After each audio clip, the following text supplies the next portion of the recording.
ماشي. السلام عليكم. ازيك يا عم الحاج؟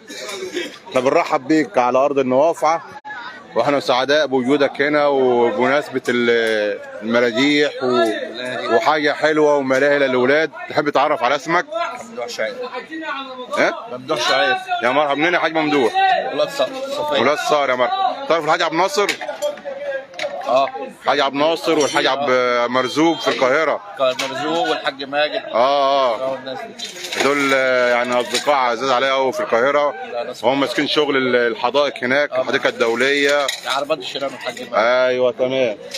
احنا بنرحب بيك هنا في النوافعه، واحنا سعداء اللي حضرتك شرفتنا هنا، ونحب برضو نعرف حبايبنا واصدقائنا معانا على التواصل الاجتماعي بالنسبه برضو للاسعار، واللي عايز يجيب عياله يتفسحوا والدنيا. 10 او 5 اقصى حاجه يعني. يعني 10 جنيه لاي لعبه؟ لا مش كله يعني. في 5 دي 10. العربيه بالكهرباء دي ب 10. تمام. الساقيه دي العجله. العجله دي 10. تمام. بقيه الحاجه كلها 5. اي لعبه ثانيه ب5. لعبه اطفال، قطر، كروسيلا، فنجان. مده الزمن قد ايه بقى والوقت يعني من 5 ل 7 دقائق. من 5 ل 7 دقائق.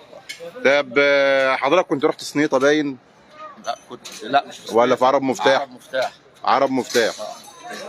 يعني انا اتمنى ان حضرتك يعني تدنك موجود معانا هنا. والله احنا قاعدين لغايه العيد ورمضان. يعني النوافعه ما شاء الله يعني فيها عدد سكان كتير باذن الله، ومعظم اللي موجودين في النوافعه يعني احنا في امتحانات اليومين دول. لما انا عامل حسابنا يعني احنا في نسبه امتحانات اليومين دول يعني يعتبر يعني على 20 واحد باذن الله ان شاء الله. يعني فجاه نص السنه كده هتكون الدنيا متظبطه، ونتمنى يبقى وجودك معانا طول شهر رمضان هنا والعيد وبتاع. انت عارف معظم بتوع النوافعه مغتربين في القاهره وبره والشباب وكده، وعدد السكان هنا ما شاء الله. ونتمنى الوجود لحضور بتوع الفايعين والسعده والسعده التحتانيه وفكر ومتحرك. خط النوافعه كله من البروم لغايه النحاسين ومطاوع، بوجود الحديقه او الملاهي او مولد او بالسمه كده.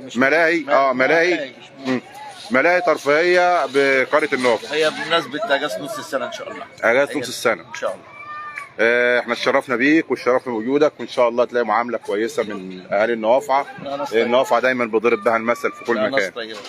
وربنا يبارك في سعادتك، واحنا سعداء بوجودك معانا. شرفتنا يا باشا. ونتمنى حبايبنا واخواتنا واصدقائنا يشرفونا هنا بالملاهي بقريه النوافعه، بالكوبري الثاني بمدخل النوحه.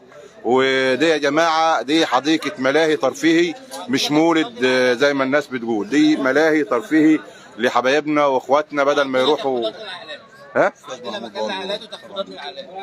نحب نتعرف عليك يا باشا. عرفنا باسمك. استاذ محمود سباعي، مدير الملاهي، مدير المشروع. يا مرحبا يا باشا. عايزين نعرف اكتر عن مشروع الملاهي او المكان الترفيهي للاصدقاء والضيوف اللي هيجوا هنا. باشا ينوروا اي حد على دماغنا. الاهالي وسط النوافعه واهل النوافعه كلهم على دماغنا.